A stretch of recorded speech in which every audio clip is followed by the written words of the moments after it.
Olá, meus amigos. Meu nome é Eduardo Borgo, sou advogado, sou vereador do município de Bauru e comentarista da Jovem Pan News aqui em Bauru. Hoje é sábado, 17 de dezembro de 2022, 15 horas e 3 minutos. Eu estou fazendo esse vídeo para esclarecer para vocês a questão do pedido de prisão do ministro Alexandre de Moraes, do habeas corpus impetrado pelo Dr. Wilson Kurosawa e sobre o possível, suposto habeas corpus também impetrado pelo ministro Alexandre de Moraes.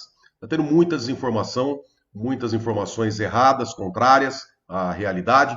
Então vou trazer para vocês com provas tudo o que está acontecendo e assista até o final esse vídeo. Vocês vão entender o porquê que o ministro Alexandre de Moraes deu um grande tiro no pé, porque ele entende sim que deve ser processado e julgado pela justiça militar.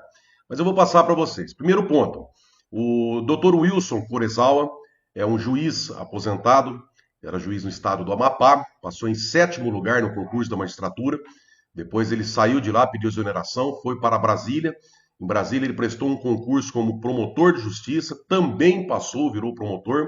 Hoje ele está aposentado e é advogado, ele advoga. Né?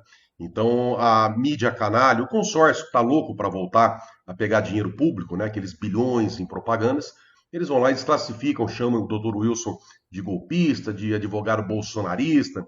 Não é nada disso, vocês vão ver o que está acontecendo. Primeiro ponto, como vocês estão vendo na tela aqui, o Dr. Wilson Isao Kurosawa, ele entrou com habeas corpus, está aqui, tá?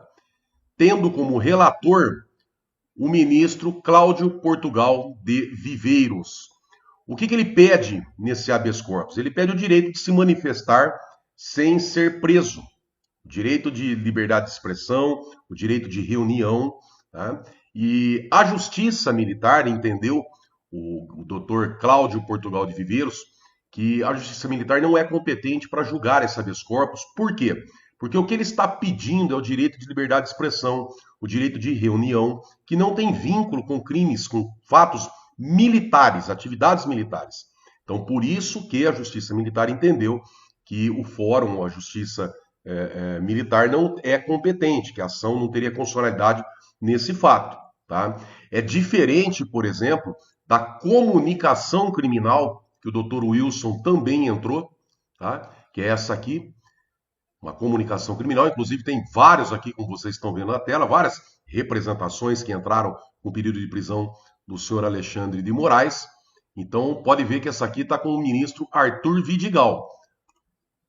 O habeas corpus, Dr. Cláudio Portugal, e esse sim, ele julgou já, inclusive já tem um recurso, um agravo interno no tribunal, mas dificilmente vai ser revertido, porque aqui ele pede o direito à liberdade de expressão, o direito de reunião. É diferente dessa outra comunicação, onde há denúncias de crimes militares, e eu vou descrever, nós vamos chegar aos detalhes dessa comunicação. E por fim, o habeas corpus que a imprensa noticiou que o Alexandre de Moraes teria entrado para não ser preso, tal, isso aí não procede, pelo que nós levantamos e apuramos. Há uma certa dificuldade no site da Justiça Militar, pois não é como a Justiça Comum, onde tem as peças, o processo digital, lá é mais difícil. Mas pela experiência que a gente tem na advocacia, na política e pelo que a gente vem acompanhando, não teve esse habeas corpus, o Alexandre de Moraes não entrou. Talvez teve uma falha ali de comunicação, às vezes as pessoas entendendo com o habeas corpus que ele entrou, esse aqui sim, tá? Que foi indeferido as pessoas, só que esse habeas corpus foi entrado contra o Alexandre de Moraes. Não foi o Alexandre de Moraes que entrou com HC, né, com habeas corpus para não ser preso. Tá? Então são três fatos diferentes. O HC a pedido do Alexandre de Moraes não existiu. O habeas corpus a pedido do Dr. Wilson Isao Kurosawa foi indeferido porque não tem mesmo vínculo ali com a justiça militar. Eles recorreram, mas dificilmente vai conquistar alguma coisa. E também há essa comunicação criminal, e essa aqui é o que eu vou trazer para vocês. Essa comunicação criminal, eu vou trazer aqui, aqui uma palavra, 13 senadores, 13 senadores entraram com uma comunicação criminal também ao subprocurador de Justiça Militar. Está aqui, ó. Foram esses senadores. Tá?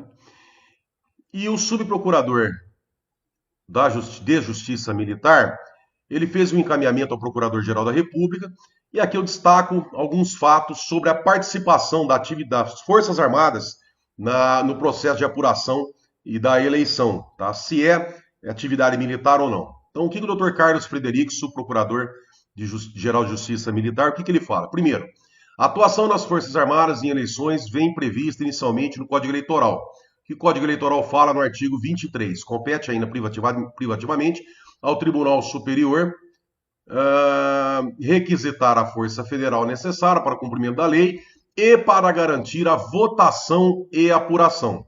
Então, a primeira previsão aqui que o Procurador de Justiça Militar ele fala é a previsão do próprio Código Eleitoral da participação das Forças Armadas.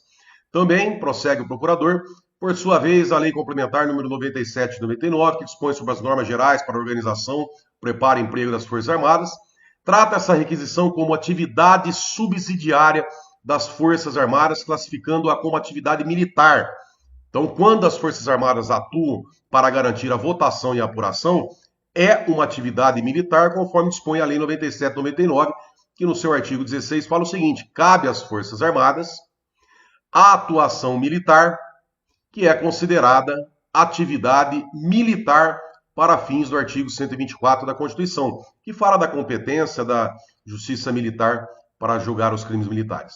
Prossegue o procurador dizendo o seguinte: além desse dispositivo, ressalta-se que a Lei 13.844, de 3 de junho de 2019, que ao estabelecer as atribuições dos órgãos do Executivo Federal, assim dispõe sobre o Ministério da Defesa. Olha o que fala o artigo 27 da Lei 13.844. Constituem áreas de competência do Ministério da Defesa. Inciso 16. Atuação das Forças Armadas quando couber. Letra B. Na garantia da votação e apuração eleitoral. Mais uma previsão legal para a participação das Forças Armadas no processo eleitoral como atividade militar. Prossegue o procurador. Ele fala: o emprego de militares em garantia de votação e apuração, GVA, ocorre em sede de garantia da lei e da ordem, GLO, em razão do que dispõe o artigo 5º do Decreto 3.897/2001, a seguir transcrito. Então ele coloca a parte do decreto e fala que o emprego das Forças Armadas na garantia da lei e da ordem deverá ser um episódio, e a realização de pleitos eleitorais, nesse caso, quando solicitado. Então, o subprocurador-geral de Justiça Militar, ele está entendendo que, nesse caso, quando solicitadas as Forças Armadas para apurar o pleito eleitoral, ela vem também em sede de GLO, de garantia da lei e da ordem. Prossegue o procurador. Dessa forma, o excelentíssimo senhor presidente da República editou o decreto 11.172/2022, autorizando o emprego das Forças Armadas nas presentes eleições como operação de GLO dentro da classificação da atividade subsidiária. Decreto do presidente Bolsonaro autoriza o emprego das Forças Armadas para garantir a votação e da apuração das eleições de 2022. Fica autorizado o emprego das Forças Armadas para garantir a votação e da apuração. Então, quer dizer, tem previsão legal.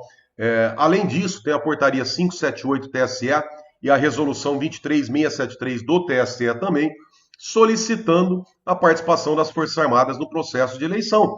E o processo de eleição não é só o direito do cidadão, a garantia que as Forças Armadas têm que dar para o cidadão poder ir votar. Também faz parte a apuração. Tá? Alguns pontos que eu destaco: Dr. Carlos Frederico, subprocurador de Justiça Militar, ele fala: portanto, a presença das Forças Armadas na fiscalização do pleito eleitoral, em hipótese alguma, acontece na mesma forma que entidades civis convidadas, como, por exemplo, o Instituto Voto Legal, que fez lá uma apuração. Isso é uma situação, entidade civil. Quando as Forças Armadas fazem uma apuração e o TSE proíbe ela de ter acesso a informações cruciais ali, à lisura do processo democrático, o TSE está incorrendo ali num crime contra as Forças Armadas. Tá? Não apenas em função do decreto de GLO acima citado, mas também pela convocação do próprio TSE através da portaria e da resolução, tratando-se de exercício de atividade militar. Os seus questionamentos sobre segurança não podem ser ignorados. Ou seja, o senhor Alexandre de Moraes não pode ignorar os apontamentos das Forças Armadas, sob pena de caracterizar crime. Aqui termina Dr. Carlos Frederico de Oliveira Pereira, subprocurador-geral de Justiça Militar. Tá? E aqui, inclusive, ele coloca sobre guerra híbrida, inclusive com apontamento de alguns locais que teve prova ali de interferência de outros países nas eleições. Por que eu falo que... voltando aqui. Por que eu falo que o Alexandre de Moraes deu um grande tiro no pé nessa questão? Matéria de 5 de dezembro de 2022 no site Consultor Jurídico. Pedido de vista interrompe julgamento sobre competência da Justiça Militar. Aí vocês vão entender se a Justiça Militar pode julgar a representação criminal oferecida pelo Dr. Wilson Kurosawa contra Alexandre de Moraes ou não. O Alexandre de Moraes, nesse pedido contra ele, falou, não pode, é inconstitucional, a Justiça Militar não pode julgar membro do Supremo Tribunal Federal, mas não é assim que ele votou. Teve um pedido, uma ação direta de inconstitucionalidade, ele votou completamente diferente. E essa ação, inclusive, está tramitando com voto favorável dele, do Marco Aurélio Mello, que foi o relator da ação, mas o Alexandre de Moraes seguiu completamente o ministro Marco Aurélio Mello, teve um voto contrário do Fachin. Então, quer dizer, essa ação estava 2-1 pela constitucionalidade, quer dizer, a Justiça Militar poderia julgar, sim, em caso de crimes militares, a exemplo do senhor Alexandre de Moraes. E agora o ministro Lewandowski, vendo que ia entortar e azedar o caldo, né, ele foi lá e pediu vistas, provavelmente para tentar mudar a decisão da maioria dos ministros. Tá? E aqui nós temos... Do que se trata essa ação direta de inconstitucionalidade? O Procurador-Geral da República, ele pediu uma ação direta de constitucionalidade para tirar da Justiça Militar o julgamento de militares que praticassem crime em sede de GLO. Nós tivemos aí um episódio onde as Forças Armadas foi lá, acho que no Rio de Janeiro, enfim, um trabalho na apuração das eleições, nas votações, como garantia da lei e da ordem. Tá? E qualquer crime que fosse praticado pelos militares no exercício da garantia da lei e da ordem, o Procurador-Geral da República entendeu que deveria ser julgado pela Justiça Comum e não pela Justiça Militar, mesmo estando atuando em sede de GLO. E aí teve essa ação direta de inconstitucionalidade, porém, o relator, que foi o Marco Aurélio Mello, votou contra, falou não. Qualquer crime praticado por militares em garantia da lei e da ordem deve ser julgado pela Justiça Militar. Agora, se o militar comete um crime em GLO, vai ser julgado pela Justiça Militar. Se alguém pratica um crime contra militar em GLO, ou na apuração das eleições, claro que também, pelo mesmo princípio, tem que ser julgado pela Justiça Militar. E esse foi o entendimento do Marco Aurélio Mello e do próprio Alexandre de Moraes, o Xandão. E aqui nós vamos ver os votos de cada um. Vamos ver o voto do ministro Alexandre de Moraes sobre isso?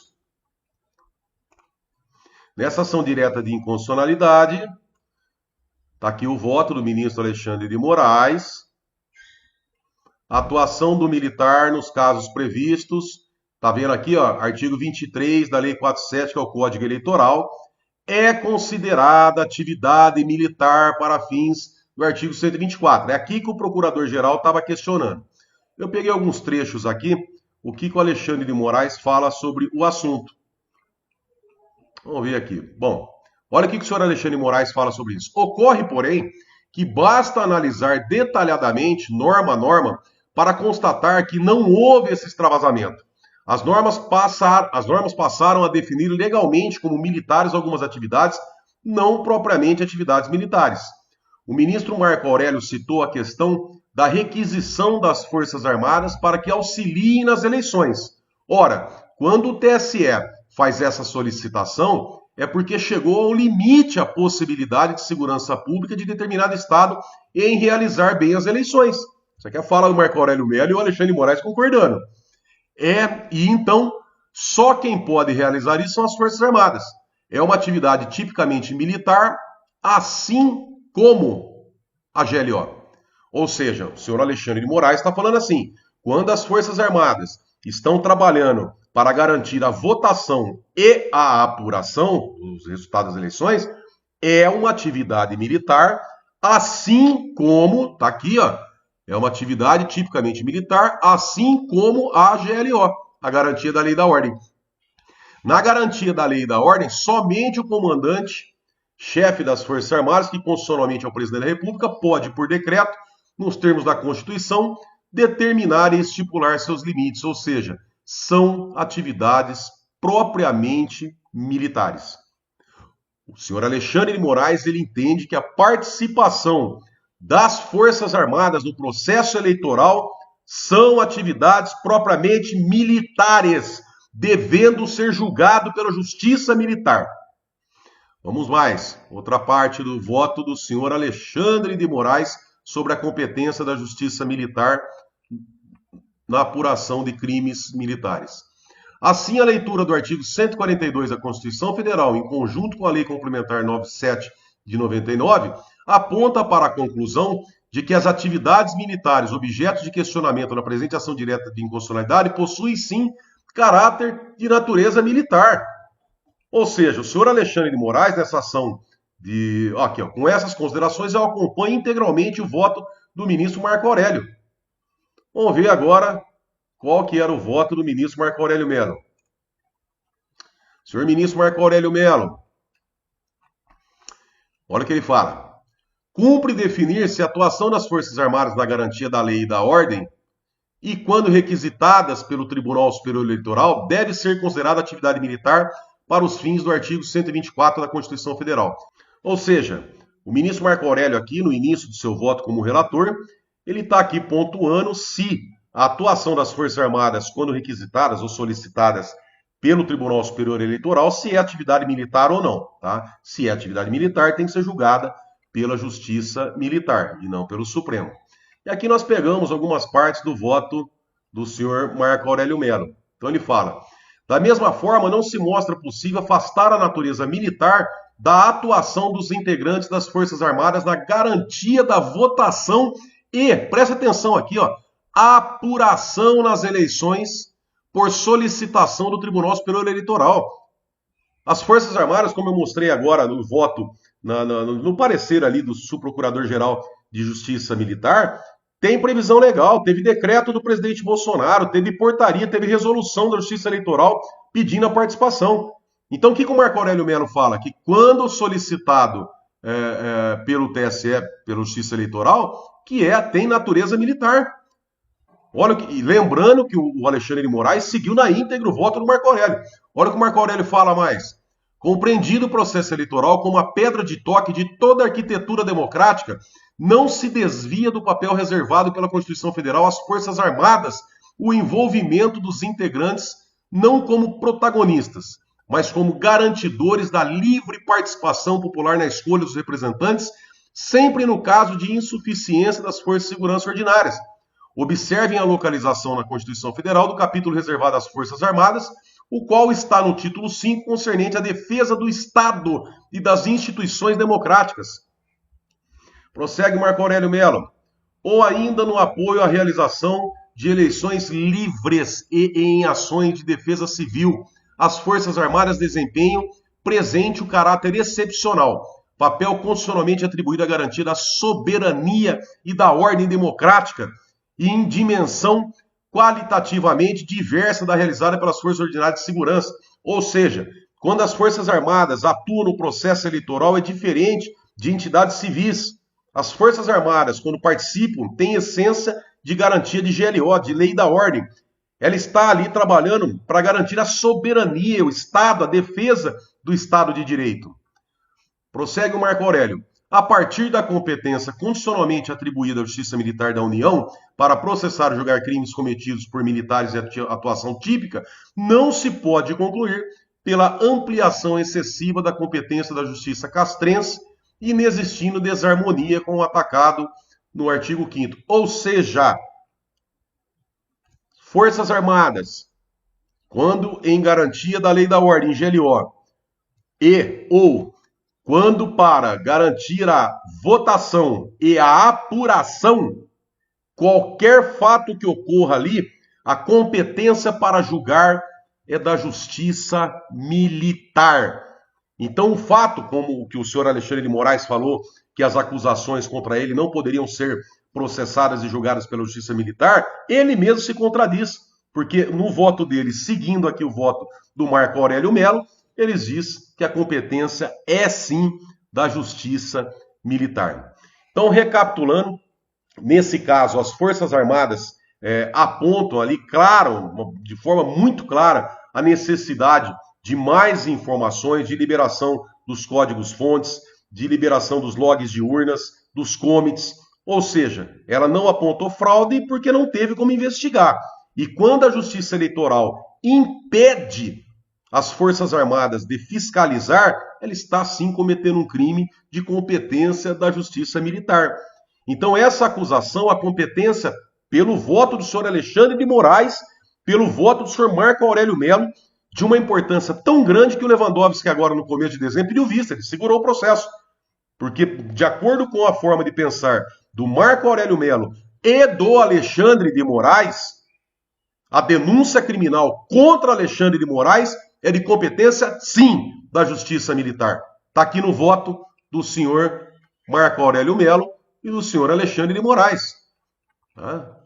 Aqui ninguém está inventando nada. Estou passando aqui a ação direta de inconstitucionalidade. Só para ver aqui, ó. 5 de dezembro de 2022. Pedido de vista interrompe o julgamento sobre competência da Justiça Militar. Depois, quem tiver interesse, coloca lá no Google, procura essa matéria. Mas está aqui, ó. 3 ministros já haviam depositado seus votos. Marco Aurélio Mello, relator da DI, Ação Direta e Constitucionalidade, considerou que a lei complementar se limitou a preencher o espaço garantido pela Constituição. Ou seja, a competência para julgar o pedido de prisão do senhor Alexandre de Moraes é da Justiça Militar.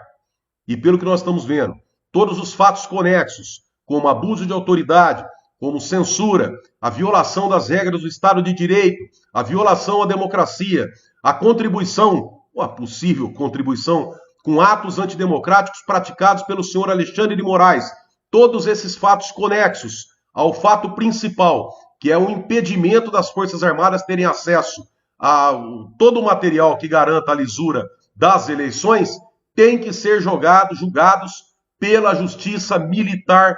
E é óbvio, não poderia ser diferente, não pelo Supremo Tribunal Federal, pelos ministros que ali, tendo no Alexandre de Moraes um ponta de lança para esses devaneios constitucionais que estão acontecendo. Então, com esse vídeo, eu acho que tentei explicar para vocês aqui, com provas, com ação, com material, com lei. Primeiro, Alexandre de Moraes não entrou com HC no Superior Tribunal Militar pedindo para não ser preso. Não procede. Segundo, essa decisão contra o habeas corpus do ex-juiz, ex-promotor, advogado, Dr. Wilson Kurosawa, essa decisão, essa negativa que deu, não tem nada a ver com o pedido de prisão do Alexandre de Moraes, que, por sinal, está sendo julgado. Tá aqui, ó, tem várias representações, tá? Várias. Só que a gente não tem acesso aqui, porque como vocês estão vendo, aqui, ó, não aparece o documento gerado, tá? Mas dá para a gente ver que tem várias representações aqui e que está com o ministro Arthur Vidigal, doutor Arthur Vidigal.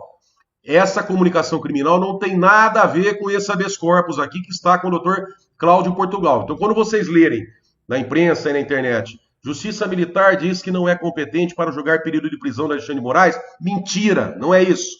Tá? Não vou nem dizer que estão mentindo por má fé. Alguns sim, a maioria desses meios de comunicação do consórcio de imprensa é má fé, mas grande parte às vezes é por falta de informação.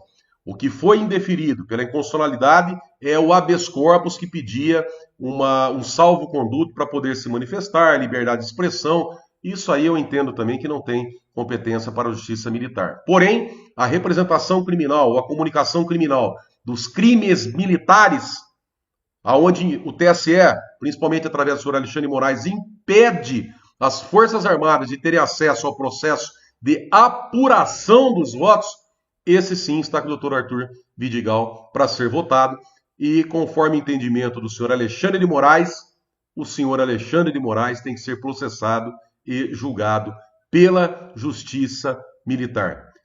João 8,32. E conhecereis a verdade, e a verdade vos libertará.